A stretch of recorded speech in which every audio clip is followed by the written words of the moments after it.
The Art of War by Sun Tzu. The Attack by Fire. Sun Tzu said, "There are 5 ways of attacking with fire. The first is to burn soldiers in their camp. The second is to burn stores. The third is to burn baggage trains. The fourth is to burn arsenals and magazines. The fifth is to hurl dropping fire amongst the enemy." In order to carry out an attack, we must have means available. The material for raising fire should always be kept in readiness. There is a proper season for making attacks with fire, and special days for starting a conflagration. The proper season is when the weather is very dry. The special days are those when the moon is in the constellations of the Sieve, the Wall, the Wing, or the Crossbar, for these 4 are all days of rising wind. In attacking with fire, one should be prepared to meet 5 possible developments. 1. When fire breaks out inside to enemy's camp, respond at once with an attack from without. 2. If there is an outbreak of fire, but the enemy's soldiers remain quiet, bide your time and do not attack. 3. When the force of the flames has reached its height, follow it up with an attack, if that is practicable. If not, stay where you are. 4. If it is possible to make an assault with fire from without, do not wait for it to break out within, but deliver your attack at a favorable moment. 5. When you start a fire, be to windward of it. Do not attack from the leeward. A wind that rises in the daytime lasts long, but a night breeze soon falls. In every army, the 5 developments connected with fire must be known, the movements of the stars calculated, and a watch kept for the proper days. Hence, those who use fire as an aid to the attack show intelligence. Those who use water as an aid to the attack gain an accession of strength. By means of water, an enemy may be intercepted, but not robbed of all his belongings. Unhappy is the fate of one who tries to win his battles and succeed in his attacks without cultivating the spirit of enterprise, for the result is a waste of time and general stagnation.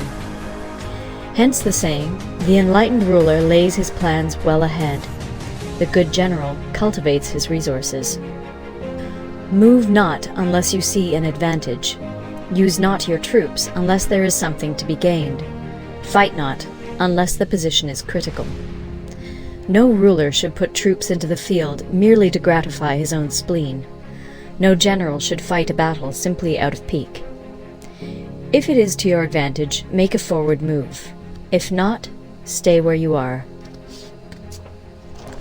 Anger may in time change to gladness. Vexation may be succeeded by content. But a kingdom that has once been destroyed can never come again into being, nor can the dead ever be brought back to life. Hence the enlightened ruler is heedful, and the good general full of caution. This is the way to keep a country at peace and an army intact. The use of spies. Sun Tzu said, "Raising a host of 100,000 men and marching them great distances entails heavy loss on the people and a drain on the resources of the state. The daily expenditure will amount to 1,000 ounces of silver. There will be commotion at home and abroad, and men will drop down exhausted on the highways. As many as 700,000 families will be impeded in their labor. Hostile armies may feast each other for years, striving for the victory which is decided in a single day. This being so, to remain in ignorance of the enemy's condition simply because one grudges the outlay of 100 ounces of silver in honors and emoluments is the height of inhumanity. One who acts thus is no leader of men, no present help to his sovereign, no master of victory. Thus, what enables the wise sovereign and the good general to strike and conquer and achieve things beyond the reach of ordinary men is foreknowledge. Now, this foreknowledge cannot be elicited from spirits. It cannot be obtained inductively from experience, nor by any deductive calculation. Knowledge of the enemy's dispositions can only be obtained from other men. Hence the use of spies, of whom there are 5 classes. 1. Local spies. 2. inward spies, 3. converted spies, 4. doomed spies, 5. surviving spies. When these 5 kinds of spy are all at work, none can discover the secret system. This is called divine manipulation of the threads. It is the sovereign's most precious faculty. Having local spies means employing the services of the inhabitants of a district.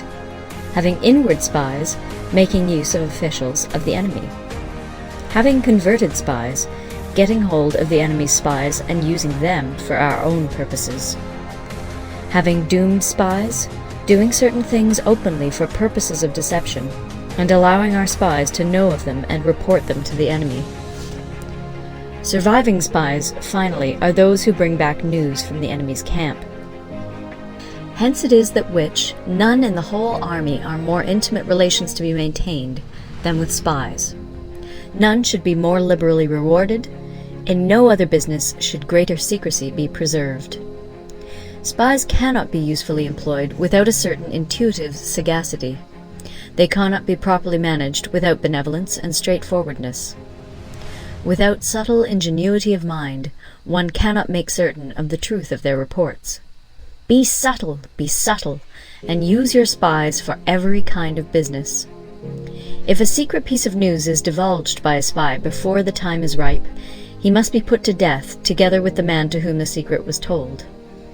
Whether the object be to crush an army, to storm a city, or to assassinate an individual, it is always necessary to begin by finding out the names of the attendants, the aides-de-camp, and doorkeepers and sentries of the general in command. Our spies must be commissioned to ascertain these. The enemy's spies, who have come to spy on us, must be sought out, tempted with bribes, led away, and comfortably housed. Thus they will become converted spies and available for our service. It is through the information brought by the converted spy that we are able to acquire and employ local and inward spies. It is owing to this information again that we can cause the doomed spy to carry false tidings to the enemy. Lastly, it is by this information that the surviving spy can be used on appointed occasions. The end and aim of spying in all its 5 varieties is knowledge of the enemy, and this knowledge can only be derived in the first instance from the converted spy. Hence it is essential that the converted spy be treated with the utmost liberality. Of old, the rise of the Yin dynasty was due to Yi Qi, who had served under the Xia. Likewise, the rise of the Chu dynasty was due to Liu Ya, who had served under the Yin. Hence, it is only the enlightened ruler and the wise general who will use the highest intelligence of the army for purposes of spying, and thereby they achieve great results. Spies are a most important element in water, because on them depends an army's ability to